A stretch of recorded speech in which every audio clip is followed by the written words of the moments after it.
besties! Welcome to the CB Friends Daily Show with Arianna and Eva and Eva and Arianna. It never gets old. Well, we're here. Yes, we're here. Daily Show 3, number 3, lucky 3, and this time we actually 4. No? Yeah. Finance? Well, time flies. Time flies when you have fun. It was what happens at COP30.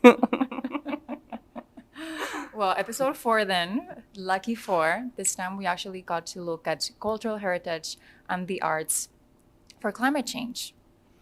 Very relevant for us because climate action cannot happen without culture. And I think we have many CB friends that told us that and more. We definitely do. But for those of you that still don't understand the link between culture and climate action, we spoke with our CB friend. She's also only 14 years old, but she's such a leader. Our dear friend Emaan from Pakistan, to tell us what the linkage is. Why is culture important for climate action?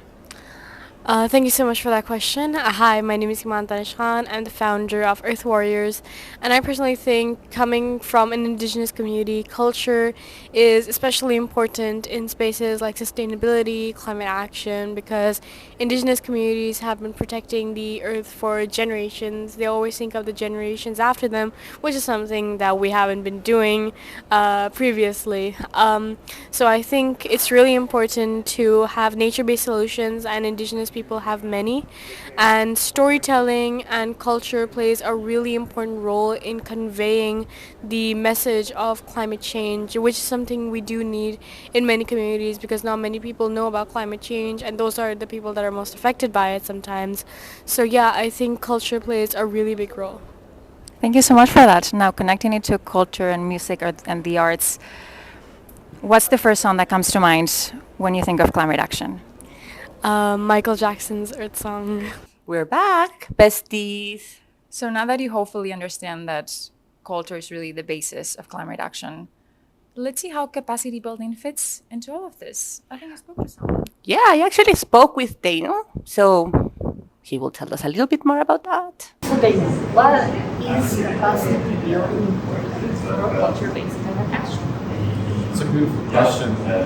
Over the last years, we've seen collective movement and the growth of support for the indigenous culture into climate action as an integral part, as something. Climate action is culture. And, especially here in Brazil, in the land, we've seen rapid growth in capacity support from the Brazilian presidency and beyond. And I think that is what we need to continue to build. We need to build more capacity, more agency, more support for this movement to be able to really, truly integrate the culture into climate action on different levels so that we can have a more inclusive and considerate environment and galvanize action. That's amazing. Thank you so much. And now, one fun question. Okay? So, is climate action be a song, or you think of climate action? What would be the first song you would think? I had a few songs that came to my mind. I'm trying to remember their names. You can also sing it if you feel like it. What's that song called? It's a maniac. I don't know why I thought of that one. But that somehow came to my mind. Just more because of the uplifting energy more than anything, and then because of the positive drive that's behind it, not because of the lyrics necessarily. But that's perfect. Thank you so much. And we're back, besties. So this was very, very interesting. I think also it was fun. The song, I'm so happy I managed to understand which song, only with the da da da da da. I'm a maniac. We all are kind of maniacs at the COPs, I must admit. Well, yes, day 3, day 4. Exhibit A. Well, let's continue, besties. So now that we've understood how capacity building can promote culture-based climate action, I think we need to translate this further, because ultimately we want this culture to be reflected at the policy level. And for that, we need a type of evidence and a type of way to communicate with policymakers. So I managed to talk to our colleague Thiago from People's Palace Projects to tell us more about that. So Thiago, what type of evidence do we need to integrate culture into climate policy? Lots of evidence. I think that we have been working, I'm a culture worker, so I've been working with this wide range of people from the cultural sector that is trying to get culture embedded and integrated into climate policy. And we have come a long way so far. You know, I don't know if you're feeling the same as I am, that COP30 feels like the most cultural trip that we've ever been to. Culture is everywhere. It's in the conversations, in the thematic days, in the conversations of the GGA. In every single pavilion, there's cultural storytelling. There's so much going on. And so I feel that culture has landed, but I think that we are trying to bridge the gap, as it's written here in the wristband that you gave me. It's like bridging that gap on how we speak and communicate that value to the policymakers who are sitting in the next room.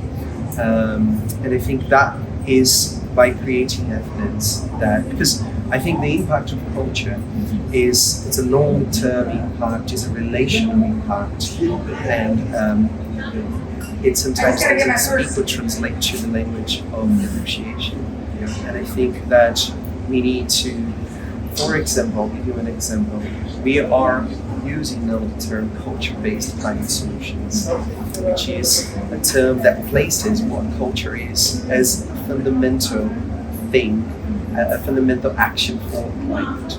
And so I think it's like bridging that gap and generating evidence. And we need evidence. You asked me about evidence. We need evidence on the economic and non-economic losses for culture impacted by climate change, especially on living heritage. We need metrics. We need assessment and evaluation of the impact of different industries on a global level, data sets that can show us what is our impact and how, so we can then mitigate and adapt. We need so many things, but we need a map of evidence of culture-based solutions that are happening everywhere in the world. These are, there are cultural voices that have been solving climate locally in their territories, in their communities, finding solutions for hundreds, thousands of years. Some solutions are emerging, but how do we map them? How do we fund them? How do we evaluate them? And I think this is also important when I think about the evidence. It's how do we create the metrics? How do we evaluate something that is culturally sensitive, locally grounded, place-based, people-centered? So I think there is, we need to develop those metrics, and I think those metrics need to be developed by the cultural communities, because they know the value of what we're doing. And I think that by generating that kind of evidence, of data, of language, we can prove to the negotiations something that we already know, we work in the sector know, that culture is the missing piece of climate action, that culture is central.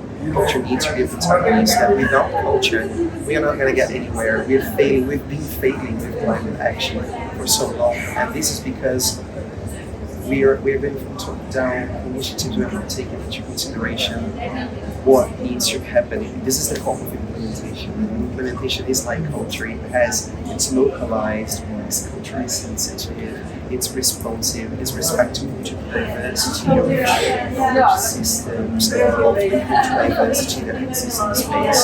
So I'm hoping that we can get this advanced message in this call, and there is language on culture at the final decision, and that we can then, really act on it. It has taken 30 years of hope for culture to get to this space, and there's no way back.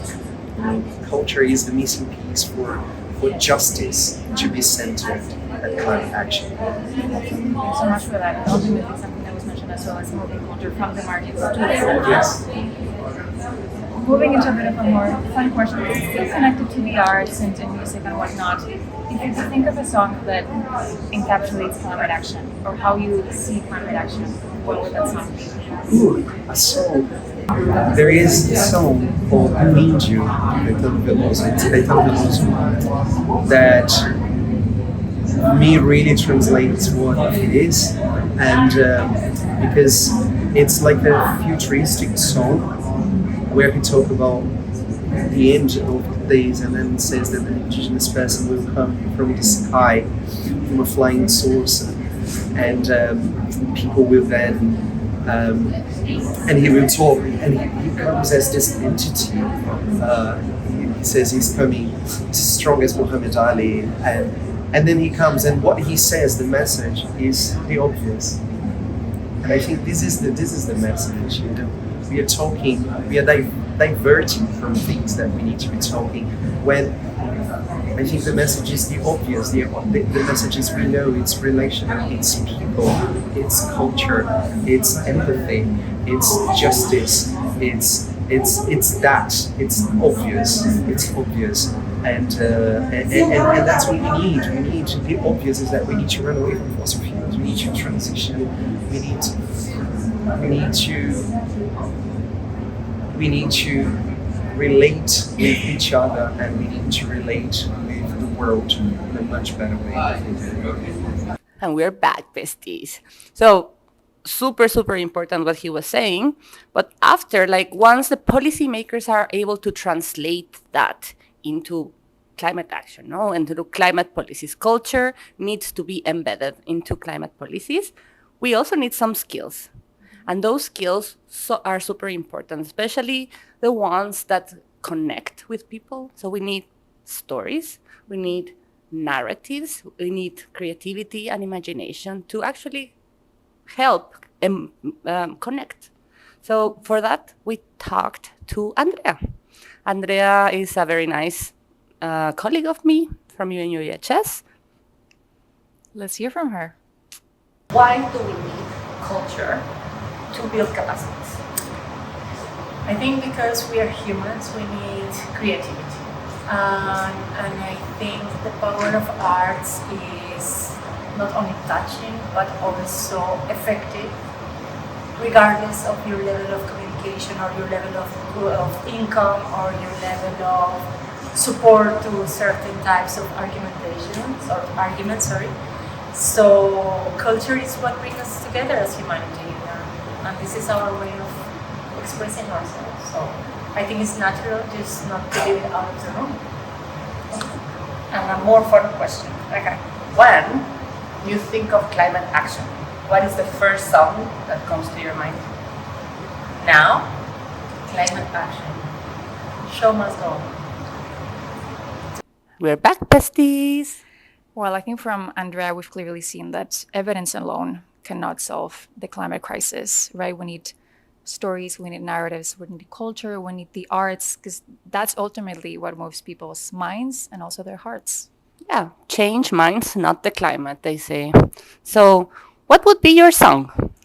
Oh, you know what? I have several that I've been thinking of the past couple of days, but to connect it all back to our thematic day at the Hub, we actually finished it off on the concept of creative circularity.